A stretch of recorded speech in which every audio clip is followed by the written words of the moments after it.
Let me start out. Rebel returnee ka? Or ano ba ang ano mo? Hindi naman rebel, kasi yung rebel return to qualify, ano kay, while you were fighting the government, sumurrender ka, then you join the government. Ano?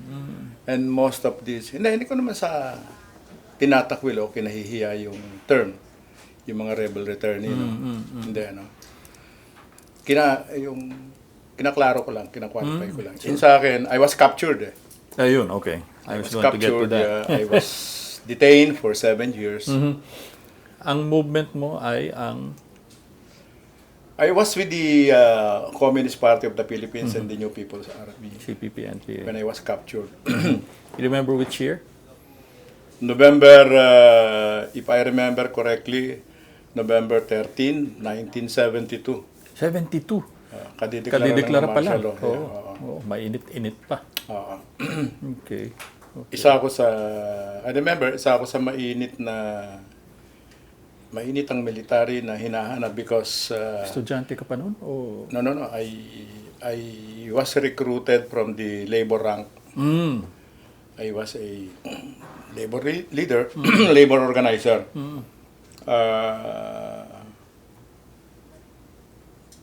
When I was captured, yun na nga, balitang my name was among those the military was really in hot pursuit because I was involved. Yung remember, bata pa kayo, remember yung case nung yung Karagatan, yung barko, MB Karagatan. MV Karagatan. The Yeah. arms, ano? Yeah. The military suspect that I was with the crew of Karagatan. Oo. Yeah, that's why when I was captured, talagang ano yan, may init sila. Yun yung unang tinatanong sa'yo. Yeah, walang tinatanong. Yeah. How long were you incarcerated? 7 years. 7 years, hanggang 79. Doon kayo nagkakilala ni FBR. Well, siyempre si FBR, yung my first encounter with FBR was, so pag nahuli ka kasi ng panahon na yon, during those days, yung mga military operatives na humuli. Kasi siyempre, nababalitaan na namin, no, may mga nawawala, may mga pinapatay na kasama namin. So when I was captured, I was sort of prepared For the for worst. the worst, no? Hindi, tsaka my family, my wife, my mother, hindi nila alam kung nasan ako, no? At saka, nung araw, ang communication nun, wala namang mga cellphone nun, ano? So yung communication na you were captured, you were missing, talagang by word of mouth yan, ano? Yeah. By balitaan yan, ano? Yes. My family was not connected. Unlike other families ng mga kasama ko, my family was not, particularly my mother and my wife, they were not connected with the underground. So, wala silang news about me, no? And during that time, my wife and my son, they were sent to the Visayas by my in-laws, parang nilalayo no? Kasi my late father-in-law was with the armed forces. He was with the armed forces. Hindi niya alam na militante ka. Alam niya, of course, kaya nga nilalay na ganagan. Pero siyempre ang problema Para ng araw. nakasafety yung ano. At any rate, yeah. So, it took them quite some time para malaman na I was under detention already. So, the first time I saw FBR was, so, pag nahuli ka, parang ilalagay ka muna sa, I was initially brought to ISAP, yung ang tawag namin sa ISAP. There's a place there at ISAP called White House, no? Aguinaldo ito. Yung at saka maraming mga political detainee doon. Detainees. That's where nakita ko doon yung mga dating kasama ko, mga naging prominent na pangalan later o mga naging politiko. Then, I think after a day, kinuha ko, nilabas ako, then tinakpan ng the Nakapiring. usual, blindfolded, and then brought to a place, hindi mo alam kung saan yun, basta hindi tinatanggal yung manaka-naka. Nakakaramdam ka ng, biglang makakaramdam ka, dinidibang ka, bog. Talaga. Kain ka naman, ganun. Then after that,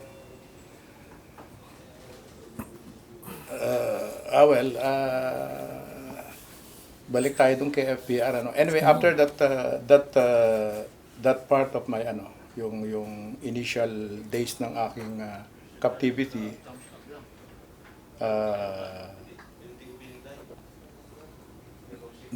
dinala ako sa dinala ako sa clinic, no? Dinala ako sa clinic. Kasi mataas, nagkakaroon ako ng mataas ang fever ko. Obviously, nagkaroon ako ng infection sa mga sugat. May mga sugat kasi ako rito. Tapos, i-interviewin ka nila. Kung ano yung mga tinanong sa'yo nung bago kang huli, tinatanong uli nga. Replay. Well, wala naman. Then after that, nakatulog ako eh. Nakatulog ako. And then, I think matagal eh. Tapos nung magising ako, parang may naririnig akong commotion. Titignan ko. Then I saw General Ramos. You Kasi- knew that he was chief of the constabulary. Yeah, siyempre, nababasa mo sa news. Yeah. But that's my first encounter with him in person. Meron siyang... Kasi ang divider, puro mga kumot, white, parang kaya clinic eh. Tapos, pumasok siya. Nung panahon na yun, how old was I? I was 21, 22. Kami nun eh, parang sabi nga namin, may mga estrella kami sa una eh. Aha. Dito sa noo eh, no? It was an encounter na talagang pinapangarap ng bawat isa sa amin, harapan, Nakita mo yung mukha ng... So, nung marap siya sa akin, sabi, "How are you, Peter?" Sabi niya. Tatandaan ko yung bati niya na yun, hindi ko ba? "How are you, Peter?" Sabi niya. Then, I stared back at him. Tagal. Nakaupo ako sa kama eh. Sabi ko, "How am I?" Sabi ko. "Tinorture ako ng mga bata mo." Those were my exact words. "Torture ako ng mga bata mo." He was cool. Tapos tinawag niya yung, parang mga natatanda ko, parang may tinawag siya. Parang siguro medical attendant or doctor. Tinatanong yung condition ko. Siyempre, agitated ako. No? Yeah. Agitated. I was very. Parang pag nagsalita siya, gusto kong sasagutin agad. I think he asked me again, "How are you feeling?" Sabi ko, bugbog. Parang gano'n, bugbog. Ayan. Galit ka? Of course, parang... Ito yung... He was the ito nga yung... AFP order of battle nyo. Yeah, ito ito yung na yung- medyo nasa taas-taas na. Ito na yung no? Tapos siyempre, kami noon, kapag ay yung from the kumbaga ideological political standpoint, no? View, yung pakita ka ng yung karangal-rangal na postura na hindi ka palabang ka.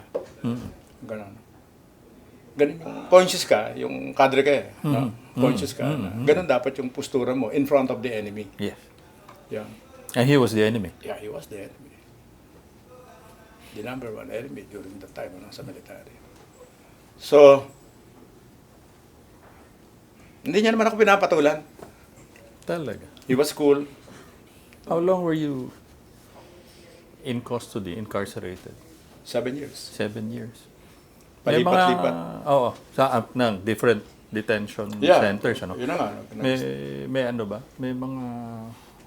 Was that the last time you saw FBR o in between nung 7 years Papang-abot Hindi na. kayo. I think the second time na nakita ko siya nung sometime in 1976 nung ma-capture sila B. Corpus, sila Commander Dante. Kasi ano yun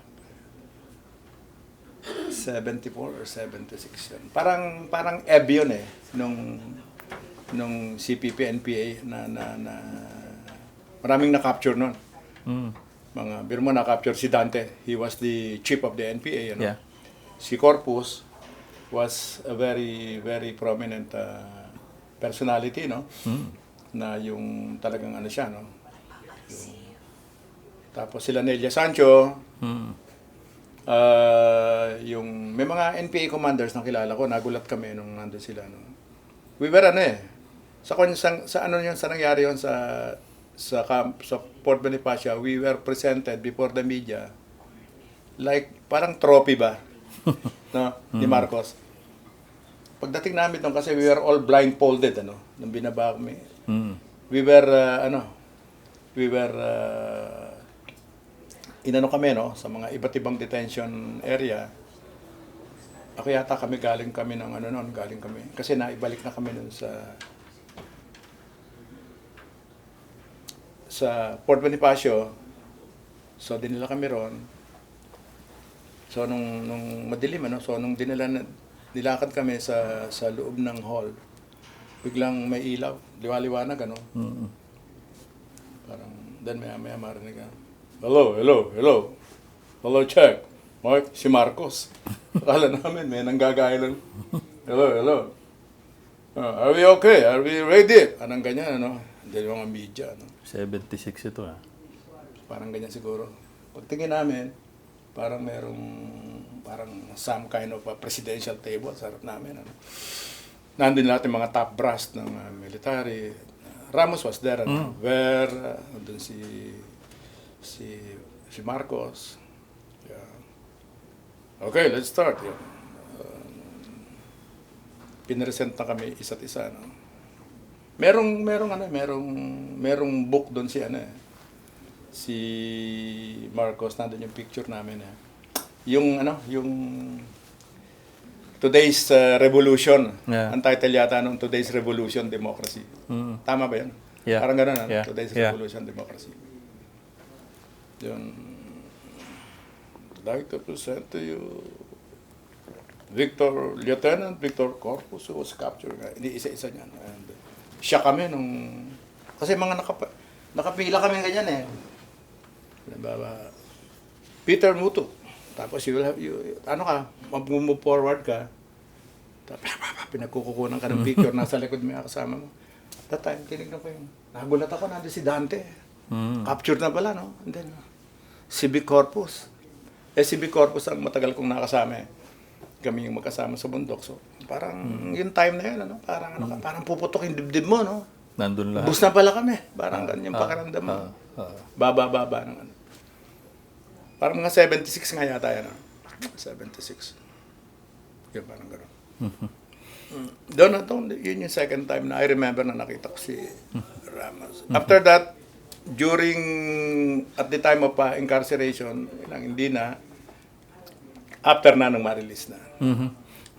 Nagbigay ba ng specific instructions para sa'yo na sa pagkakaalam mo? Well, tulad nun, sinabi niya sa'yo, ililipat ka ng facility and eventually makikita mo yung mga,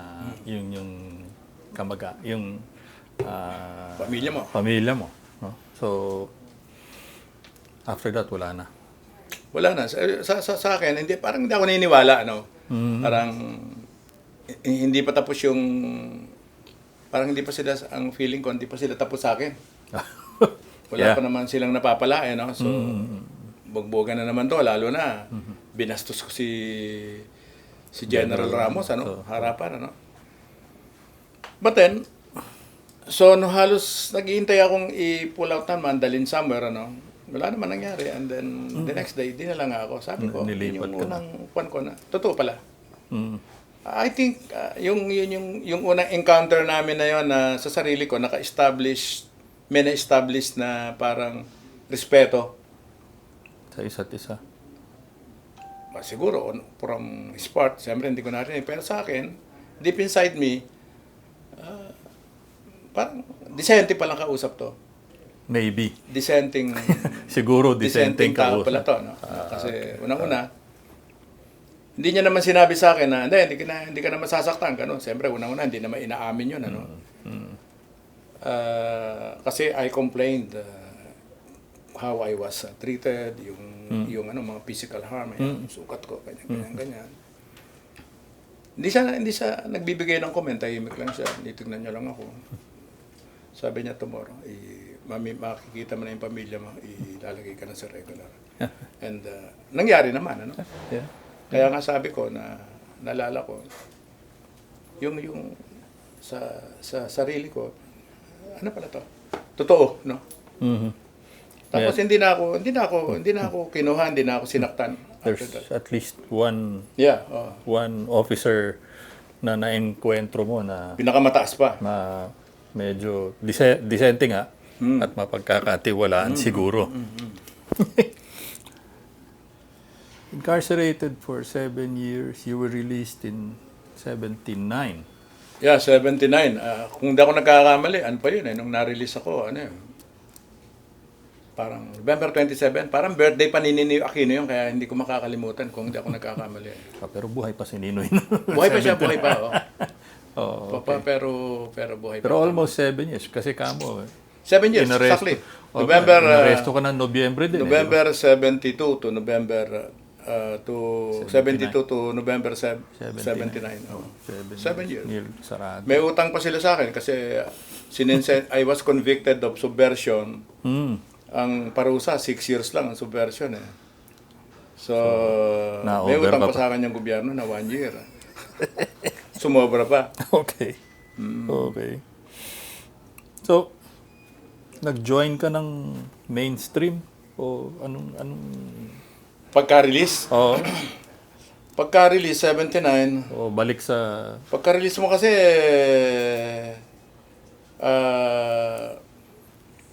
yung parang katulad ko, karamihan sa amin, you have nothing to do no? Anong experience mo para mag-apply ng trabaho? Yeah. 7 years of detention, ano? Yeah.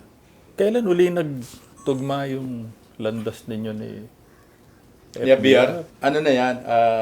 May mga nadagdagan na ng estrella sa balikat yan. He was, yung personal ang harapang encounter uli was, he was already, after EDSA Revolution, he was already Secretary of National Defense. Na? So malayo-layo yung Mahabang panahon eh. Mahabang panahon. May tanong ako, nga pala. EDSA, yung decision niyang humiwalay, withdraw Decision support from Marcos, ni FBR. Diba? Oo, ni FBR. Yung Nagulat ka ba doon? may opinion. Ano yung reaction mo doon? Ikaw, nakilala mo siya as your jailer. But eventually, that short interchange, you said he's probably someone na disente pala. Tama. Yun. Parang that, more yung reinforces may yung decision niya na yun, na yung pagtrato na pagtingin sa kanya na dissenting tao siya, nang parang pinili niyang kasi kasi nung panahon na yon sa akin puro yung mga anti-Marcos kami, Yeah. kahit ako, lalo na ako, anti-Marcos ako, kasi yung pagkakulong ko parang pinapersonal ko na pinakulong ako ni Marcos, because of yung laban, ganun, And it was the height of na-revive yung yung protest, Yes, yung protests against So, although as I said, during that time, I was connected with a parang support group, I was still working for the party, for the revolution, Parang part-time, na pagkailangan ka, may kumukonect sa'yo, then you contribute your time, yung skills mo, ganun, pero hindi na no, hindi na iba na yung kwan, iba na yung init nung bago ka ma-capture ano. Iba na ngayon ano kasi totoo yung sinasabi ng kwan na yung kaya kahit nung araw nung kami nire-recruit pag nag full-time ka, hindi naman binabawal pero dinidiscourage yung pagpapamilya. Yeah. No? Kaya kadalasan, I think even ngayon ano, ini-encourage yung kinakailangan both party members ano. Magka-unit kayo bago kayo. Yeah. Kasi kung ikaw full-time fighter ka, red fighter ka, and then your wife is civilian ano. Hindi ano 'yon, malaking problema 'yon ano. Problema 'yon. Ang tendency nun, especially pag hindi naman gustong sumama ng wife mo, ikaw ang madadala. Yeah. Pala 'yon no. So going back dun sa yung during EDSA, ang pagtingin, well, dalawa yun. May as a revolution, as a political activist during that time. Kasi ang naging desisyon ng partido noon, wag suportahan eh. Yeah, wag makialam sa... Ano yan, sabi niya, ano yan eh, wala yan, military putsch yan, ano. That's not a revolution, ano. So, even nung nagdeklara na si Cory, na suportahan sila Enrile, Ramos, ganyan, ano. Ako naman, hindi na ako parang yung mga gathering, yung pag-iipon ng mga tao, sumasama kami. No? Na hindi na bilang, kasi makakatanggap kayo ng mga parang gabay noon, ano? O kayong punta dyan sa EDSA, no? Dinidiscourage, ano? Yes. Pero nandun ng mga tao, eh, no? Tsaka masaya, no? Masaya. Fiesta. So parang happy ka that you were part ng isang pangyayari na ano no na nagkaroon talaga ng kahulugan sa kasaysayan ng Pilipinas during those times. So nung sumama si FBR to, nandun kami sa paligid lang kami no, nagtatataloy siya ro, nandun kami no, ganun. Medyo mahaba-habang panahon 'yon until nung 90s,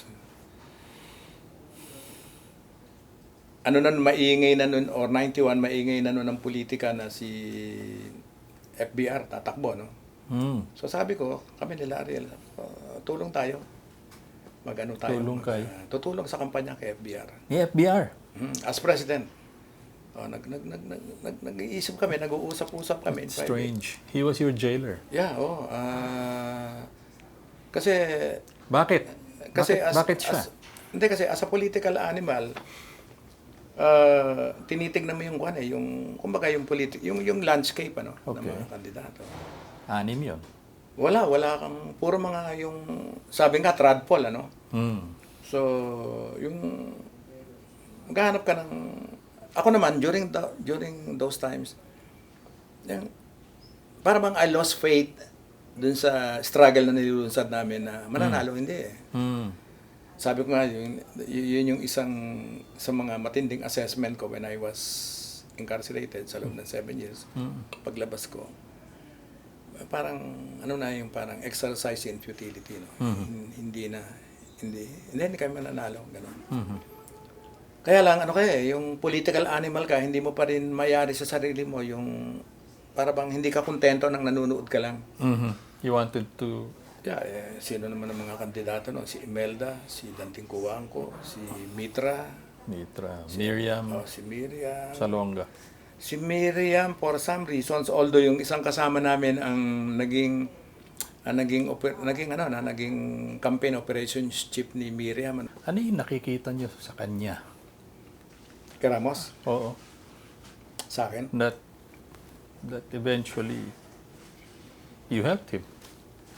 Well, Yung yun yung dahilan. sabi ko nga siya, yung initial encounter ko sa kanya na nag-result ng isang positibong yung nangyari, no? Sige, bukas makaharap na ng pamilya mo na right that very moment di mo pinaniniwalaan and the next day it happened, ano? So hindi yung nandyan yun.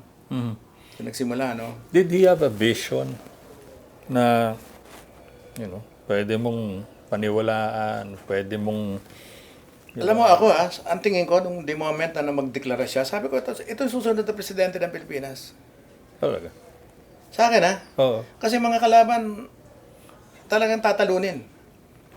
Aside from the fact na siyempre si Cory noon, hindi mo naman tinitignan ang pagtingin. Yung nahawa ka rin ng yung dissenting pagtingin mo kay FBR, parang nahawa yung pagtingin mo kay Cory, no? Nirerespeto mo si Cory, no? Yeah. Anong panahon na yun, ano? So, at saka during those time, mabangong si Cory, anybody na itaas ni Cory kamay, nananalo halos, ano? No? So crucial yung Yeah. endorsement sana. Correct, oo. Pero in-endorse ni Cory, di Yeah. ba? Remember, in-endorse ni Cory, iniwanan ni Cory si Mitra, no? Si Mitra yung nanalo sa convention, no? Correct. Ng laban, ano? Yeah. Nandun lahat yung mga kamag-anak din ni Cory, no? yung brother-in-law niya, but then Si FBR. FBR talo, no? Pero when FBR joined the convention, I was already a member of the group na naghahanda para dun sa alternative party. Yung lakas tao. So regardless of whether he won that primary, Win or lose, talagang dapat tumakbo. kargado pa rin yung pagsulong. Correct, oo. Ganon. Paano siya mananalo? At that time, paano niya naisip na mananalo ito? Sundalo. Wala namang access May sa network. kaban. May network siya. Network. Doon ako nagkaroon ng, yung network niya, yung network ng military. Yun yung sinandalan niya. Oo, talagang Yun ang ginamit. Oo, nagamit talaga yun. Oo. At saka, nung nagsisimula kami, nagtatouch base talaga kami sa mga military camp. Kasi noon, PCINP. Parang, yung wala kaming yung AFP parang walang masyadong distinction dun sa police at saka dun sa army, no? Parang, di ba? Integrated pa nun. At saka PCINP both under the Department of National Defense, di ba, remember? So, dati siyang Secretary of National Defense. Tapos yun yung kasi ano kaya yung halimbawa ako organizer ako. Siyempre, yung Alam mo. tinitingnan mo na si FBR na isang kandidato, Oo. anong mekanismo nito? Oo. Paano to, no? Ayun, talagang obvious naman eh. At saka yung mga military na mataas ang respeto sa kanya. Yeah. So while he did not have the political Machinery, machinery, no? he had an alternate At saka mga network dedicated to people support. na talaga naniniwala sa kanya. Okay. Kasama ka na doon. Oo, kasi ako talagang talaga nung nag-uusap kami on my part, sabi ko mananalo to eh. Talaga. Kasi ako hindi nung when I made the decision to join yung kampanya sa kanya, hindi dahil sa bilib lang ako sa kanya. Mananalo to eh. Talaga. Dapat manalo to eh. Convert ka na nun. Were you converted to... Sa sarili ko, parang na ako, impressed na ako sa kanya, believe na ako sa kanya. Parang he was already some kind of a hero to me. Kasi prior to that, meron akong naalala yung actually yung parang pinaka-second encounter ko sa kanya, or third encounter. Okay. First was yung captivity days ko, yung incarceration date ko, initial days.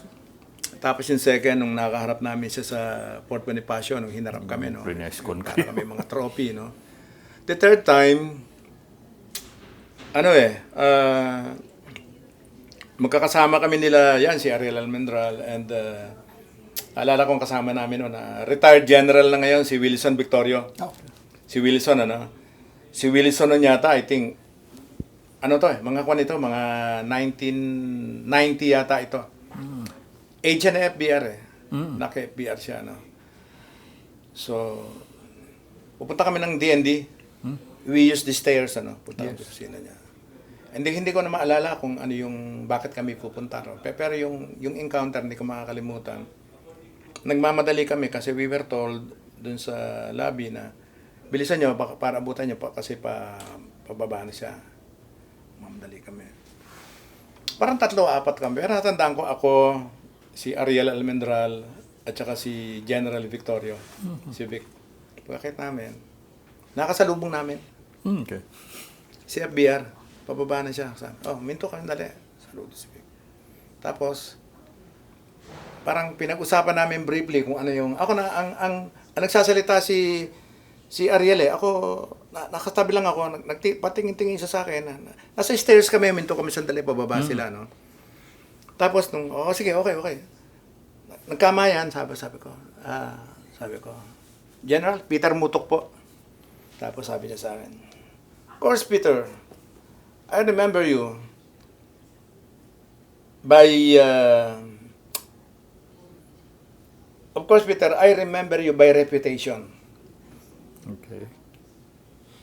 And I would like me to be quoted on that. Hindi ko makalimutan sinabi niya na yun. Kasi pagkatapos na na-intriga ako, tanongan kami, pare. Ang taong reputasyon, pwedeng bad, tsaka good reputation. Ano kaya ibig sabihin ni General Ramos? Specifically sa'yo. Oo. Kasi parang paging tao na encounter ko na parang siga, no? Para gusto kong maalala ko, ine-check ako na alala ko. Sir, General Ramos, Peter Mutok ba? Pagkatapos tingin niya ako. In Pillion tingin ba? Yes, of course, Peter. I remember you by reputation. So, biro ako. Yan. Meron pang isang naalala ko, yung campaign. Go ahead. Nung nangangampanya na kami. Alright. Nag-organisa ka kung gano'n? Ng May ng ikot, supporters. may special team kami. Ang kasama ko doon si Father Efren Datu. Binibigyan, nag-alat yung, and then, ang mga boss namin sa kampanya, sila Rafi Alunan, si Nes Isleta. Yes. General Isleta, Yes.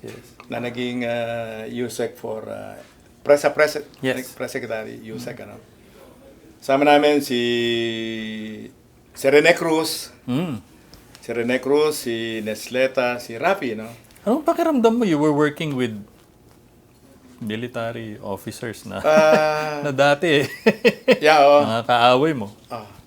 Si Rafi Alunan, si Rafi Alunan was a name familiar to me kasi nakikita mo na siya sa news na naging cabinet secretary siya ni Cory, di ba? Yeah. I think sa tourism yata. So, meron kaming parang parang sila yung mga top honcho din sa campaign, Tapos meron kaming subgroup, special ops ang tawag sa amin, special ops. Then of course, ako naman, ang tinatap ko yung mga dating kasama ko na wala na sa movement, katulad ko, So, ganun, ikot kami. Ang dami niyang nakuhang grupong gano'n, Marami. Mga alternative groups, hindi ito yung traditional na yan ang nagdala. political. Wala nga kasi siyang political party. Even yung lakas ng tao, press release lang yun. Kasi yung mga lakas ng tao na yun, composed of, I think, the late Congressman Andaya, sa Bicol, yung tatay nung congressman ngayon. Merong isang vice governor from the Visayas na yung, what's his name, yung puti ang buhok na malaking tao na vice governor, and of course sila si Rafi, I don't know kung was with lakas ng tao nun. Anyway, basta kami kasama ko si Father Efren Dato. Binabudgetan kami ng headquarters, aeroplano, round trip, ganyan, konting. May mga target dates kami. Until eventually, nung official campaign period na, ako, binunot ako, sinama ako dun sa, kami ni Father Efren Dato. Nag-advance team kami. Nag-advance team kami dun sa pupunta ni FBR. Nagko-coordinate. Kasi yung usually yung ginagawa namin, pagdating sa, ako, nilalagyan ko ng production design yung pagdating ni FBR sa isang area, no? Dapat ang kampanya, sabi ko, maingay. Maingay. Ang dating, gusto ng mga tao. Yeah. Oh, you raised the ano, no? Ano. So, tap kami ng mga tao. Pag dadating siya sa isang lugar, domestic airport, may konting streamer, ano, Ramos.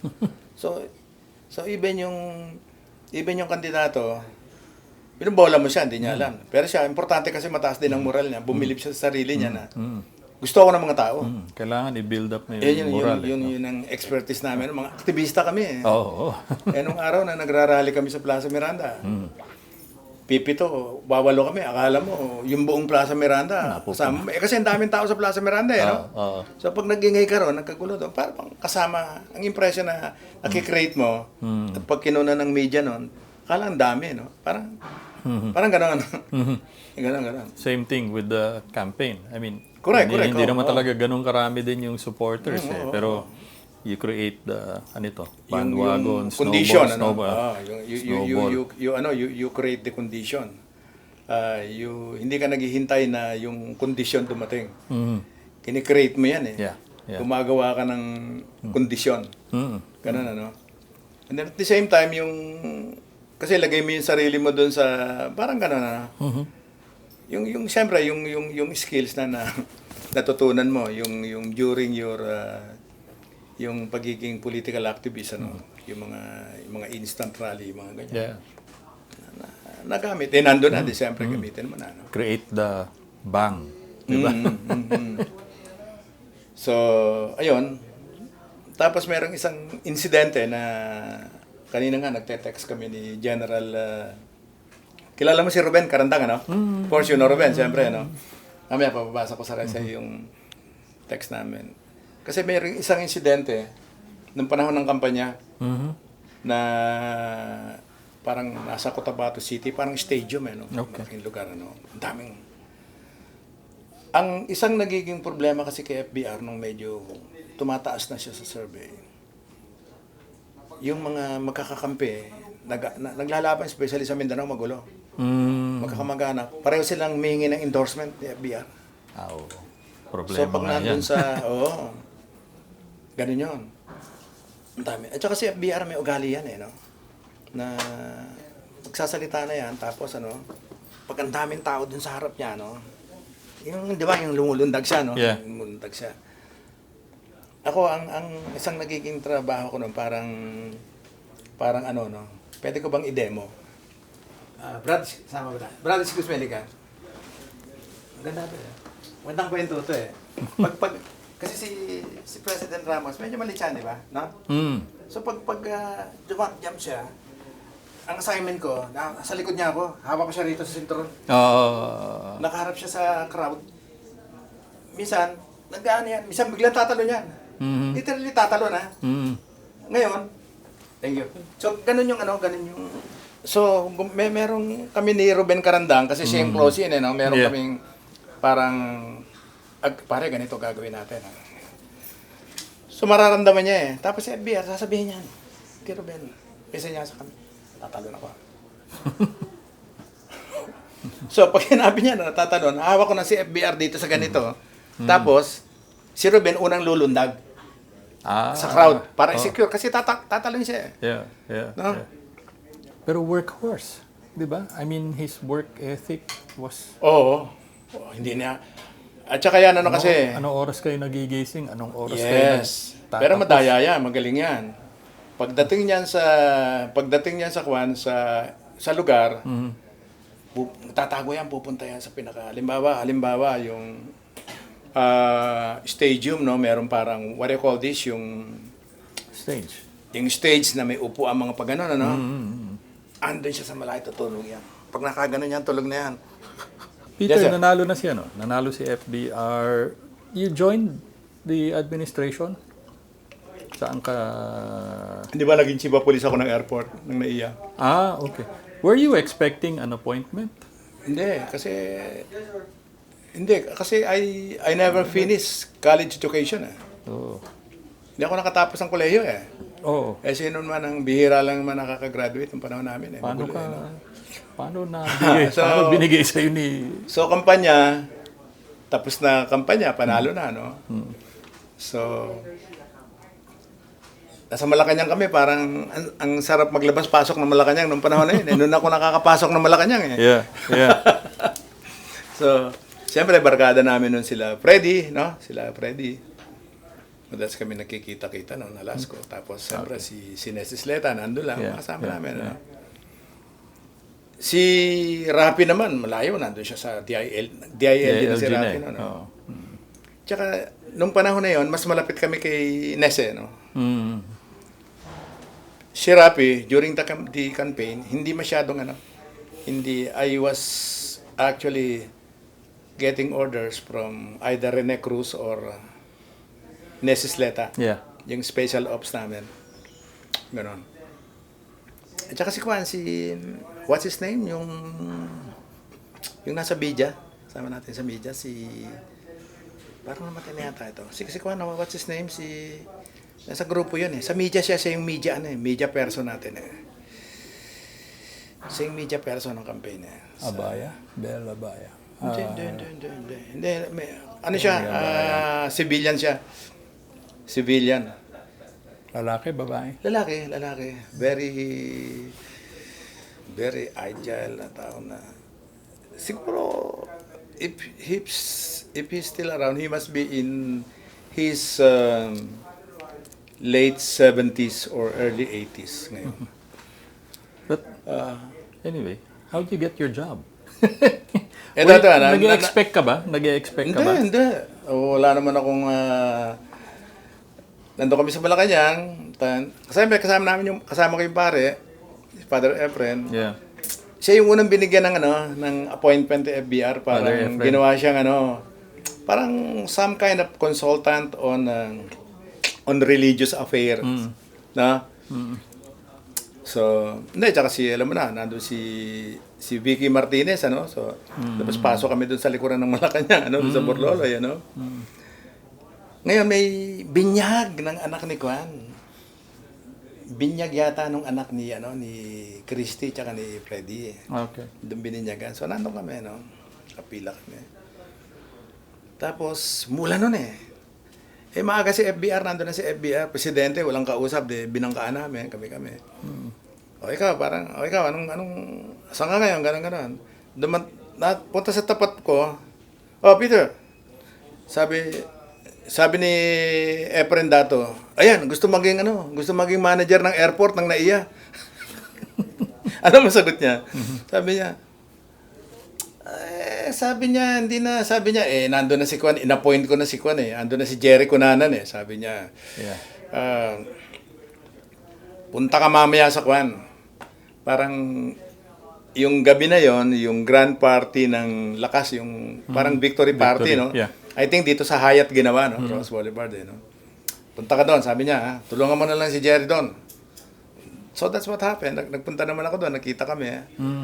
Tsaka siya, pag sinabi niya talaga, ginagawa niya, pagdating ko doon sa Hyatt, nasa kilamos sa bathroom, nakita ko si Jerry Cunanan. Hindi rin naman ako malapitong kay Jerry, Peter, sabi niya, kinausap ako ni Presidente, may time ka ba? Kung kailan kami time, punta ka sa NAIA, usap tayo. Tulungan mo ako rin. Ganun salita niya, very accommodating. Tuwa naman ako doon. That's how it started. So... And you were there for all 6 years? Hindi lang. After FBR, nandun pa ako. Nagstay 12 pa? 12 years yata. Wow. Then nag-consultant ako. Almost 14 years. Naging consultant ako. Okay. And that was your assignment? Halos ganun kasi nag-start ang concern ng FBR kasi yung squatters. Ang airport kasi sa tabi sa loob.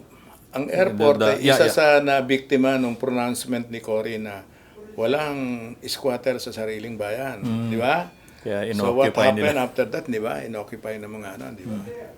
So, yung mga nagsisecure ng airport, yung ABSICOM, sila yung, di ba, sila yung suspect sa pagkamatay ni Ninoy. So, yung mga NGO, hindi nila So, pagdating ko rin sa airport, yun ang unang hinarap namin ni Jerry Cunanan. During FBR's presidency, he initiated peace negotiations. No? 3 grupo, no? CPP, NPA, RAM, at yung MNLF. Yung successful dun sa dalawa. Medyo naantala dun sa CPP, NPA. These were your former colleagues, ano? Paano mo tinanggap yung initiative na yun? In relation to that, ang isa pang matinding ginawa ni FBR na hindi inaasahan mismo ng mga kalaban ng gobyerno, no. Remember yung yung anti-subversion law, yung Republic Act, Yeah. memorize na, Yeah. senior moment. Yeah. Memorize natin yung number ng Republic Act na yan. Republic Act 1700, if I'm not mistaken. Repealing. 1700, anti-subversion law. Yeah. It was one of the major acts of FBR. Pinarepil niya yan. Yeah. Remember? Imagine, who would ever think na dapat what they were expecting is palalakasin pa yan, ano? Pababangisin pa yung anti-subversion law. Sundalo pa man din. Oo, di ba? Pinarepil niya yan. Napakagaling na move. Kasi what happened after RA 1700 was repealed? Ano nangyari sa CPP? Parang naging Rotary. Nawala yung Parang appeal, naging ano? Lions. Oh. Hindi na wanted eh. Imagine mo yung commander ka, nakamputa, tago ka ng tago, biglang, hindi na. So, parang, hindi ka naman naniniwala na hindi ka huhulihin kasi dahil lang sa nirepeal na yung batas, pero matindi dating nun. Na parang ang tingin ko rin eh, parang the establishment, the government was able to recapture the initiative from the left by that mere act of yung ginawa mong legal. Ginawa mong legal. O sige, Rotary Club lang kayo. Oo. Di ba? Oo. What's wrong with you? Ba't nagtatago kayo? But of course, nandyan pa rin yung bawal magdala ng armas. Di ba? Yeah. No? But magsalita ka lang. Did you involve yourself with the peace negotiations? Hindi na. Hindi ka na... Background lang tayo. Background na lang. Oo. Oo. So you still see him, in other words, Si regularly? boss? Hindi naman regularly. From time to time, lalo na pag may mga occasions. At Nagdadaan. saka pag may mga book launching, nagpapakita tayo dyan. Oo. At saka nagtatawagan yung mga barkada eh. Oo. So, Kita-kita tayo. Tayo ganun. nila, John Rania, yung mga ganyan. Ano, yan. Oo. So, At saka you would love to see him from time to time. Siyempre, yung talaga? katulad nung nagkaroon siya ng, di ba nakasakit siya, na-atake. Akala natin mamamatay na yan eh. Buti nang recover. Ano. Tawagan kami noon yung nag-alala ka parang tatay mo na siya eh. Talaga? On my part, I have developed that feeling sa kanya na kasi yung pagitan din ng edad namin, parang kasi yung pakiramdam ko sa kanya is one person na talagang parang nagkaroon din ng malasakit sa akin sa protection ko, sa kapangalagaan ko. Kasi binabalik ko nga yun doon sa unang encounter namin sa kanya na pinroteksyon na niya ako eh. Hindi niya hinayaang maibalik ba ako doon sa safe house ng military na bugbugan na gano'n. So, ngayon, parang nagkaroon kami ng parang nagkaroon ako ng personal na relasyon na magkaibigan. Nag-develop, ano? Ano yan, parang naging mentor. Ano, father image din? Father image. Talaga. Nagninong ba siya sa'yo? Hindi yata, hindi. So, crucial yung unang meeting mo, ano? and that you would not have Yeah, oo. expected Tama yun, that tama. the next day Ano yun would eh? change yung- you. Looking back at everything you did for FBR, would you do it all again? Oo naman. Oo naman. Kahit yung mga nakikita ko sa Facebook, siyempre hindi lang natin sinasagot. Ano eh, yung... there are some parts of his presidency na he was yung misunderstood. No? And of course, iba yung mga kritiko talaga, hindi mo na mababago yung may mga kritiko na yung kaaway ba talaga. Pero ako ang tingin ko natapos lang ang panahon niya na may crisis, di ba? Yeah. Hindi maganda yung patapos no? Pero ito hindi sa ano pa man, I think yung for me no, siya yung pinaka magaling na na-elect na presidente ng Pilipinas. Thank you very much.